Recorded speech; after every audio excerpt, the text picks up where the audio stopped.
yeni ildən qaz və elektrikin tarifləri ilə bağlı Tarif Şurasının qərarını nəzərinizə çatdırırıq.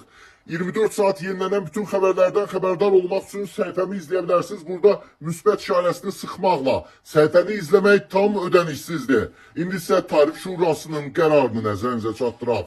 Tarif Şurası elektrik və təbii qaz üzrə aylıq sabit tarifləri müəyyən edib. Elektrik enerjisi üçün əhali və birfazlı təchizatdan istifadə edən qeyri-əhali istehlakçıları ayda 1 manat, 3 fazlı təchizatdan istifadə edən qeyri-əhali istehlakçıları ayda 3 manat, təbii qaz üçün əhali və məişət qaz qurğuları olan qeyri-əhali istehlakçıları ayda 1 manat, sənaye qaz qurğuları olan qeyri-əhali istehlakçıları ayda 3 manat ödəniş etməli olacaqlar. Söhbət sabit tarifdən gedir.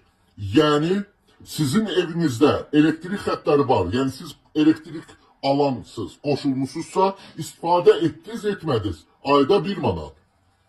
Və yaxud siz qaz abonentisizsə, yəni evinizə qaz xətti çəkilibsə, həmin vaxt 1 ay, 5 ay fərq eləmir. Siz qazdan istifadə etdiniz, etmədiniz, fərq etmir. Sabit tarif ödəməli olacaqsınız. Buna sabit tarif deyilir və həm qaz üçün, həm də elektrik üçün 1 manat müəyyən edilib sabit tarif.